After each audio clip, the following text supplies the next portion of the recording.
Hola, ¿qué tal? ¿Cómo están? Bienvenidos a nuestra conexión global para compartir este fin de semana reportajes realizados en todo el mundo. Hablamos de Estados Unidos y el pedido que hace para incrementar la lucha antiterrorista. Además, en esta primera parte, el difícil y riesgoso negocio de criar ganado en Venezuela.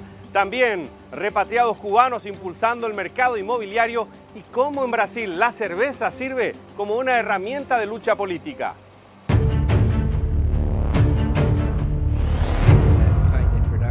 El subsecretario de Estado de los Estados Unidos, John Sullivan, ha pedido ayuda a algunos países de América para combatir el terrorismo. El Departamento de Estado ha acogido una reunión ministerial en Washington sobre cooperación antiterrorista en el continente.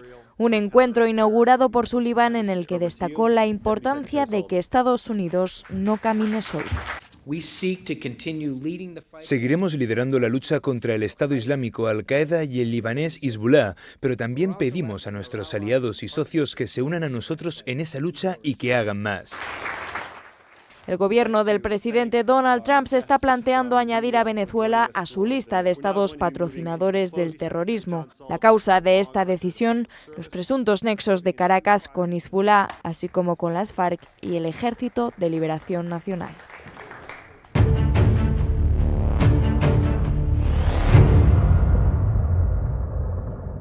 El cuero de 3 vacas descuartizadas fue lo único que quedó. Esta es una escena habitual en los llanos, región ganadera por excelencia de Venezuela, donde robos de reses, invasiones, expropiaciones y controles gubernamentales tienen en jaque a los productores.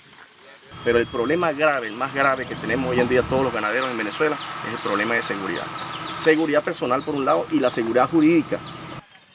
Los ganaderos también denuncian invasiones a sus terrenos y extorsiones. A la familia Espinosa, dedicada a la cría de bovinos por 6 generaciones, llegaron a robarle hasta 74 toros en un año.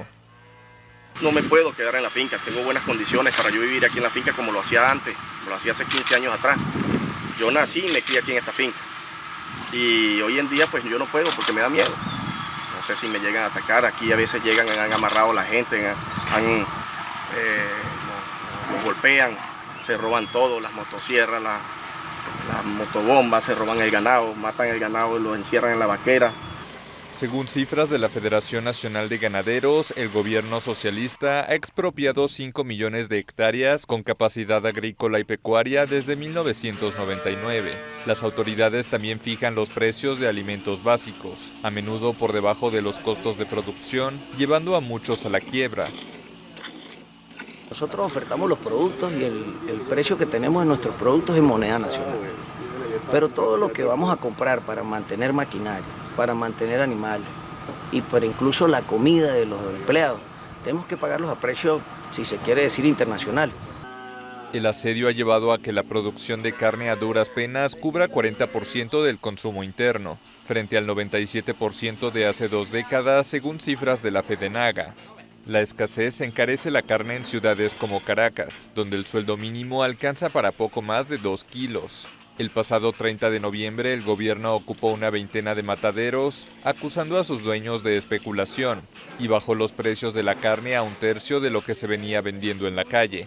Medidas similares han acabado en rotundos fracasos. Ante todos los problemas, los ganaderos siguen trabajando con el firme deseo de poder producir de forma normal.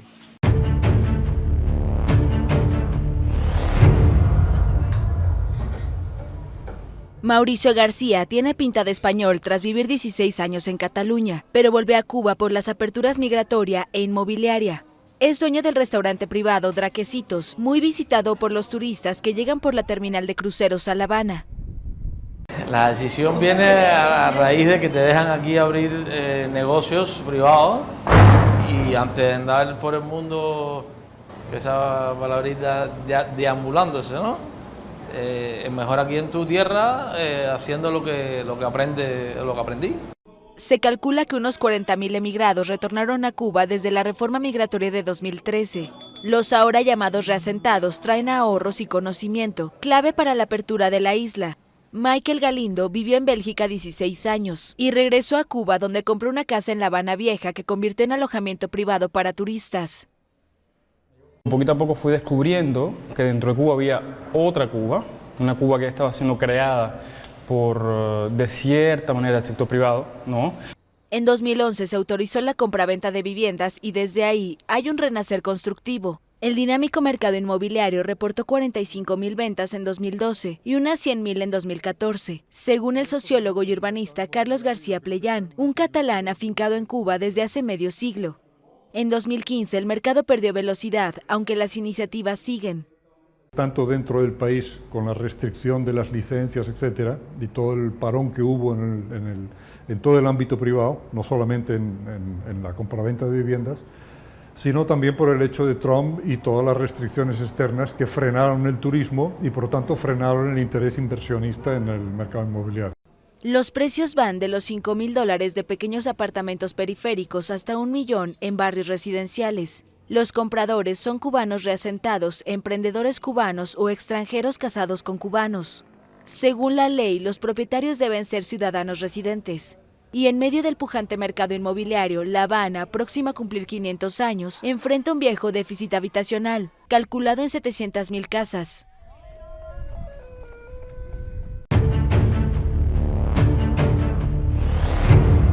En tiempos convulsos y de incertidumbre política en Brasil, 3 activistas de izquierda eligieron a la cerveza, un bien preciado y valorado en el país, para reivindicar sus ideales políticos y su lucha social. Rock and Brew es el nombre de su pequeña destilería, considerada por sus creadores como una nanocervecería de gestión horizontal que produce cervezas artesanales de calidad envueltas con llamativos rótulos como Lula Libre y Fora Temer, en alusión a los líderes políticos brasileños, o Black Bloc en homenaje al movimiento de manifestantes anticapitalistas. Hace 6 meses, poco después del encarcelamiento del expresidente y emblemático líder progresista brasileño Luis Inácio Lula da Silva, la destilería empezó a producir 2 variedades de Lula Libre, Pilsen y Red Ale, que se sumaron como reivindicación al movimiento social que en Brasil clama por la libertad del petista, condenado a 12 años de prisión por corrupción. La primera cerveza política de Rock and Brew fue la rubia Fora Temer, que comenzó a embotellar hace 2 años para sumarse al movimiento de rechazo a Michel Temer, el vicepresidente que asumió la jefatura de Estado en 2016 tras la destitución de Dilma Rousseff, ahijada política de Lula. La izquierda brasileña considera que el exmandatario es un preso político víctima de una persecución y que Rousseff sufrió un golpe de Estado orquestado por Temer. Las politizadas bebidas, cuyo precio de venta oscila entre los 5 y los 6,70 dólares, por el momento solo se pueden encontrar en algunos bares de Río de Janeiro, en los que hay buena receptividad según los creadores, ya que tales locales están a disposición de un público afín y politizado que ya tiene alguna conciencia, lo que ha evitado que la pequeña destilería reciba críticas directas.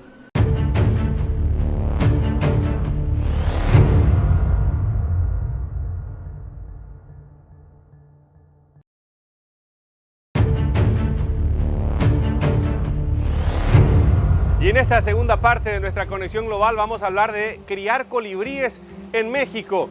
Además, también de la devolución de trofeos de guerra tras más de 120 años entre Estados Unidos y Filipinas. Y hablando de Estados Unidos, el legado de un presidente que dejó de existir hace unos días, George Bush.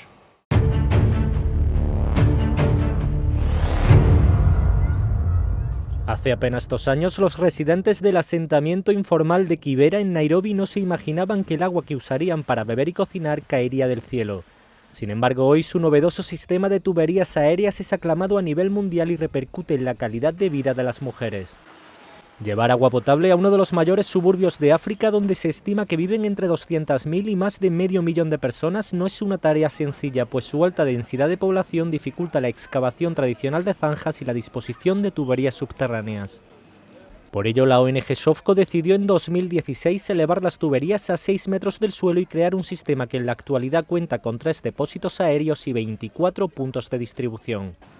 Este mecanismo ayuda además a limitar la presencia de enfermedades como el cólera, el tifus o la diarrea. De hecho, desde que los acueductos comenzaron a operar, estas dolencias se han ido reduciendo y en 2017 el personal médico de Sofco solo trató 2 casos de cólera en su clínica, donde cada año atiende a más de 300 pacientes.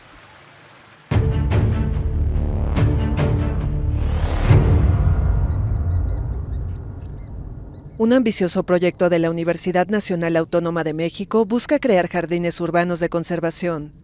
Es el primer país en Latinoamérica que está empezando a tener como un proyecto de jardines de colibríes estructurado. Estos jardines consisten en la colocación de plantas con flores tubulares largas y colores brillantes al aire libre, además de un bebedero que contenga 20% de azúcar blanca, el equivalente a 2.500 flores juntas. La iniciativa nació en Estados Unidos en 2014, cuando la ex primera dama Michelle Obama incorporó una sección floral en la Casa Blanca para que la polinizaran las abejas, otra especie de gran relevancia ecológica y en peligro de extinción. En América, porque los colibríes viven solamente en América, ellos no existen en el viejo mundo, hablamos de que hay alrededor de 330, 335 especies de colibríes. México tiene 57 especies de colibríes. En Norteamérica es el país con la mayor diversidad de colibríes. Los también llamados picaflores tienen grandes capacidades aerodinámicas, pueden batir sus alas 200 veces por segundo, y al igual que las abejas, posibilitan la reproducción sexual de muchas especies de plantas con flor. Los especialistas buscan crear 1 millón de jardines polinizadores en Norteamérica, de los cuales Estados Unidos ha contribuido con unos 900,000 en todo su territorio. Entonces, la idea de anillar, y la gente que anilla en Estados Unidos en números muy grandes, lo hace justamente por eso, para esperar que si yo anillé un colibrí en Vancouver, por ejemplo, alguien en todo a lo largo del viaje lo capture y tengamos idea de cuánto tiempo dura exactamente el viaje, por dónde está viajando. Son 3 las especies que enfrentan mayor peligro de extinción debido a la actividad humana que reduce su hábitat: la coqueta de Atoyac, el tijereta mexicano y el miahualteco. Además, estas frágiles aves son víctimas de caza por practicantes de santería cubana que los relacionan con rituales mágicos para conseguir el amor. Por ahora, la iniciativa de los jardines se ha replicado en escuelas y pronto llegará a hoteles y edificios públicos. Pero los especialistas insisten en que una maceta de espacio es suficiente para que cualquier persona les provea alimento, ayudando a su conservación.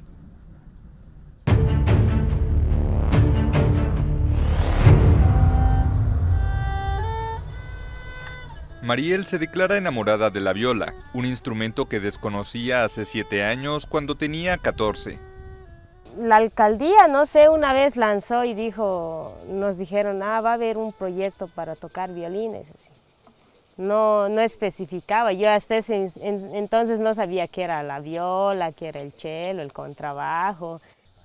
Mariel forma parte, junto a otros 80 niños y jóvenes, de la Orquesta Sinfónica Juvenil de Chulumani en Bolivia. Esta estudiante de ingeniería creció en la comarca de Cocayapu, en los valles de los Yungas, a 1 centenar de kilómetros de La Paz, donde cosechaba hoja de coca en la parcela de sus padres. Pero la oportunidad de estar en la orquesta le cambió la vida, al igual que a muchos jóvenes que al involucrarse en la música han estado al margen de los problemas típicos que los rodean, como el consumo de alcohol y droga. Hemos visto que hay 2 necesidades muy importantes: fortalecerlos musicalmente para que les pueda abrir la puerta a otros espacios educativos y académicos, como que también puedan tenerles una perspectiva de vida en su construcción individual como seres humanos. Al ritmo de Strauss, Tchaikovsky y de bandas sonoras de películas compuestas por John Williams, estos jóvenes han podido cambiar su vida. Muchos han conseguido becas en universidades bolivianas y del extranjero, así como en conservatorios de Perú y Costa Rica. Cuando la música llega a tu vida, te la cambia, ¿no? Uno tiene muchos planes diferentes incluso, ¿no? Sueños, metas, que se empiezan a formar desde el momento que la música te abre los ojos a otro mundo. Mariel actualmente vive en La Paz, pero los fines de semana regresa a Chulumani, donde enseña a un par de niños y sigue ensayando con sus compañeros de orquesta.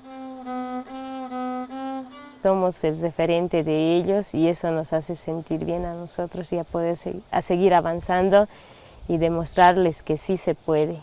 Y son niños que sí van a tocar muy bien. La Sinfónica de Chulumani ha participado en encuentros con otras orquestas juveniles de Bolivia, Argentina, Chile y Paraguay. Las metas de la orquesta son obtener más becas en el exterior para sus integrantes y llevar la música boliviana a otras latitudes.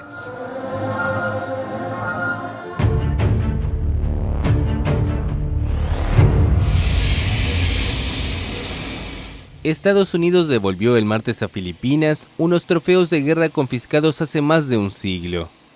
Entre los objetos hay 3 campanas incautadas en una iglesia que Manila llevaba décadas reclamando. El gesto busca cerrar un doloroso capítulo en la historia de los dos países, la guerra filipino-estadounidense ocurrida entre 1899 y 1902.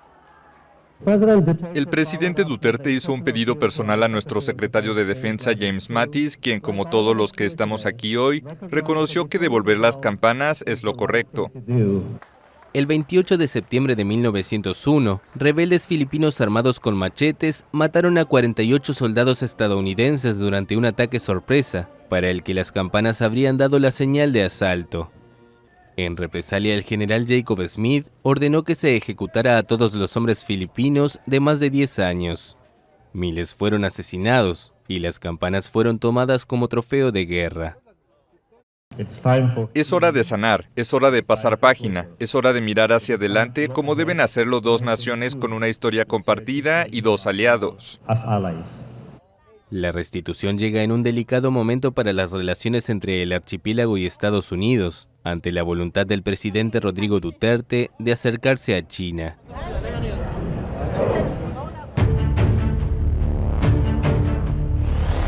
I will keep America moving forward, always forward, for a better America, for an endless, enduring dream and 1,000 points of light.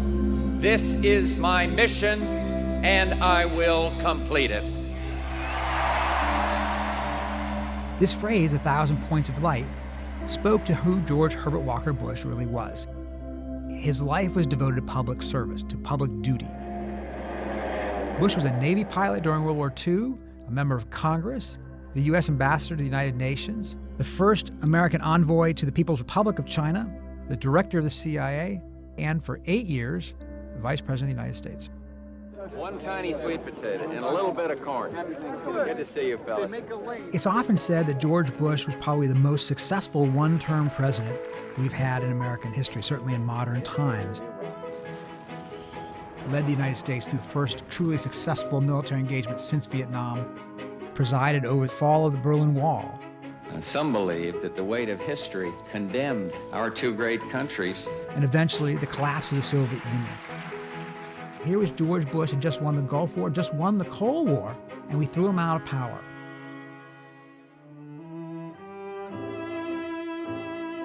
George Bush came from a political family. His father, Prescott Bush, had served in the United States Senate. He went to school at Andover and Yale. The idea that he was too genteel, New England restrained, kind of dogged him. Baseball actually kind of helped define his life. He believed in being a good sport, playing with honor, and competing. George Bush was one of the fiercest competitors you'll ever meet. But he interrupted his education in order to go volunteer for service in World War II. He was the youngest Navy pilot. Carrier pilots could scarcely wait for this chance to close with the Japanese fleet. Fighting in the Pacific. He was shot down, rescued by a submarine. After returning from the war, Bush married his teenage sweetheart, Barbara Pierce, and the two of them set off for a new life together in Texas. He created his own oil company, made some money for himself, and started a family. He was on the road a lot. He came home as often as he could, and he's somebody who cherished family. He was a friend builder. He would just sort of show up at dinner time with somebody he had met that day, and Barbara would have to sort of add 3 seats to the table. And that was the essence of Bush's politics. It was all about making friends, bringing people together, trying to reconcile different political viewpoints. I know you and I share a lot of worries about the future of our state and nation. In those days, most Texans were still Democrats, conservative Democrats, but Democrats. I hope to have support from all segments of society, and I'm sure campaigning hard in all areas. George Bush was part of a new generation of Republicans who were trying to convert it. Bush ran for president in 1980, and while he won the Iowa caucuses, he ended up falling to Ronald Reagan. In the end, though, he did well enough that Reagan put him on the ticket as his vice presidential running mate. Which I am about to enter. So help you God. So help me God. God bless you, George. In 1988, he ran for president against Michael Dukakis. in what was, for then, seen as a particularly tough and sometimes nasty race. He allowed first-degree murderers to have weekend passes. Democrats thought the campaign relied on race baiting. Who murdered a boy in a robbery, stabbing him 19 times. But in the end, Bush prevailed over Dukakis to become the first sitting vice president elected to the White House since Martin Van Buren. America is never wholly herself unless she is engaged in high moral principles. George Bush believed in this kinder, gentler vision of America, and he wanted to work across the aisle. Let me just welcome the members of Congress who've done so much. It didn't always happen, but he made common cause with Democrats on a variety of issues, whether it be the environment, civil rights, or foreign policy. Bush was sort of viewed as kind of a kindly, mild-mannered uncle in a way, mocked by some of the comics like Dana Carvey, who impersonated him on Saturday Night Live. Got out there on that water, got in that relaxation mode, recharged the batteries. And yet... Astonishing news from East Germany, where the East German authorities have said, in essence, that the Berlin Wall doesn't mean anything anymore. Today was the beginning of the end of what they call the Wall of Shame. He had a backbone of steel. There's a new development in this rapidly changing part of the world that we can salute. He was criticized for not celebrating more when the Berlin Wall fell. But for Bush, that wouldn't have been prudent. You don't seem elated, and I'm wondering if you're thinking I'm of elated, the I'm problem. just not an emotional kind of guy. He didn't want to rub Mikhail Gorbachev's nose in it. He wanted to make sure that it was not a moment that could provoke a backlash by hardliners in the Soviet Union. His foreign policy experience proved to be exactly what was needed at a critical moment in world history. Just 2 hours ago, Allied air forces began an attack on military targets in Iraq and Kuwait. The Gulf War was the defining moment of his presidency. All of those years spent making friends proved to be the skill he needed to assemble an international coalition of dozens of countries to repel Iraq from Kuwait. The idea that you could let a problem fester in the world. A dictator like Saddam Hussein went against the grain for him, and that was founded in his days in World War II. The war proved to be a giant boost for Bush politically. Poll numbers went up to nearly 90%, the highest that it had ever been to that point of any president. And yet, There's more bad re-election news for President Bush. he would go on to lose re-election just a year or so later when the economy took a downward turn. But how has it affected you? And if you have no experience in it, how can you help us if you don't know what we're feeling? Many Americans thought he cared more about what was happening overseas than in their own communities. Devastated as he was by the defeat, I just called Governor Clinton over in Little Rock and offered my congratulations. he invited Dana Carvey to come to the White House and do an impersonation of Bush to the staff to kind of cheer them up. The way to do the president is to start out with Mr. Rogers, then you add a little John Wayne. Here we go, let's go over the ridge. You put them together, you got George Herbert Walker Bush. That's a real sign of who George Bush was. He had a sense of humor. He was a strong leader who steered the country through difficult times and came out leaving it in much better shape than he found it. In his time, of course, Democrats were really upset at him. They thought he was unfair to Michael Dukakis. He was seen as a tool by some of the oil industry. But over time, these criticisms tended to fade. People in both parties had come to see him as a model of what a public servant should be. He really was a picture of grace. I traveled once to Houston with President Obama when he was in office, and there on the tarmac, waiting for him, was George H.W. Bush in a wheelchair. I went up to President Bush. I said, "Well, sir, why are you here?" He says, "Well, the President of the United States has come to my city, and I just wanted to say it."